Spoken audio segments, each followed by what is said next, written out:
తిరస్కరించారు. సరే తిరస్కరించే హక్కు వాళ్ళకు ఉంటుంది అనుకుంటా. అందువల్ల ప్రభుత్వం కూడా ఏం మాట్లాడలేదు. అందువల్ల కేవలం 60 కోట్లు అంటే సంవత్సరానికి 60 కోట్ల చొప్పున 3.5 సంవత్సరాలు వైఎస్ఆర్ ప్రభుత్వం ఈనాడుకి ఇస్తే 5 ఏళ్లలో సాక్షికి అంటే 5 ఏళ్ళు సాక్షి ఇచ్చింది 321 కోట్లు ఇచ్చాం. ఇస్తే ఎంత అయింది? 54 కోట్లు రూపాయలు.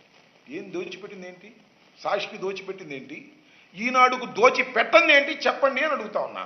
నారా చంద్రబాబు నాయుడు గారు అవలీలగా అబద్ధాలు ఆడుతున్నారే, అవలీలగా ఆరోపణలు చేస్తున్నారే సాక్షికి దోచిపెట్టామని. ఈనాడుకి ఇచ్చినటువంటిది మీకు గుర్తురాదా? ఏమిటిదని అడుగుతా ఉన్నా. ఈనాడు మీకు అతి ప్రియమైన పత్రిక కావచ్చు, మీ పత్రిక కావచ్చు. ఇక్కడ ఒక విషయాన్ని కూడా చెప్పాలా.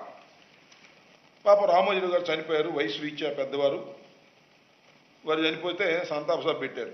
ఎవరు? ప్రభుత్వం. చంద్రబాబు నాయుడు గారు. చంద్రబాబు నాయుడు గారి ప్రభుత్వం భారీ ఎత్తున ఒక సంతాప సభ పెట్టింది. మంచిదే, పాప ఆయన నచ్చింది పెట్టుకున్నారు. ఎవరు డబ్బు ఖర్చు పెట్టారండి సంతాప సభకి? ప్రభుత్వం సొమ్ము ఖర్చు పెట్టారు. ఎంత ఖర్చు పెట్టారో తెలుసా?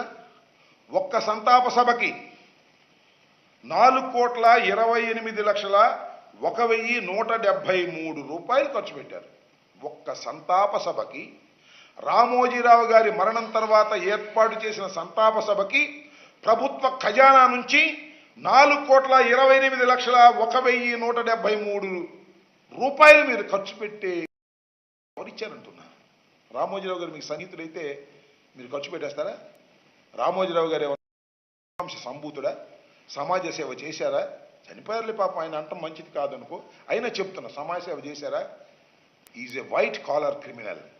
చిట్ ఫండ్ కంపెనీలు, రామోజీ ఫైనాన్స్ ఇలాంటివి నడిపి ప్రజల దగ్గర నుంచి దోచుకున్నాడని అనేక కేసులు ఉన్నాయి. సరే, అఫ్ కోర్స్ ఆ కేసులన్నీ మీరు విత్డ్రా చేసుకోవాలని వాళ్ళ కోర్టులో ప్రయత్నం చేశారు, విత్డ్రా చేసుకున్నారు. అయినా ఎవరు ఊరుకోరనేది కూడా ఈ సందర్భంగా నేను మనవి చేస్తున్నాను. 4,04,28,00,000 రూపాయలు అంటే చిన్న విషయం కాదు ఇది. మొన్న పవన్ కళ్యాణ్ గారు ఉప ముఖ్యమంత్రిగా చెప్పారు, ఏమని? దాన్ని బ్లీచింగ్ పౌడర్ తాగడానికి డబ్బులు లేవు అని. ఆయన 4 కోట్లు ఇచ్చాడు చందా. ఈయన 4 కోట్ల రూపాయలు రామోజీరావు గారి సంతాప సభకు ఖర్చు పెట్టారు. ఏమిటి దుర్మార్గం అంటున్నా. నీకు నచ్చితే నువ్వు ఎంతైనా దోచేస్తావా? ఇవాళ మమ్మల్ని సాక్షి దోపిడీ చేసింది, సాక్షి అనేటువంటి మాటలు మీరు మాట్లాడటం చాలా దురదృష్టకరమైనటువంటి ఈ సందర్భంగా నేను చెప్పదలుచుకున్నా.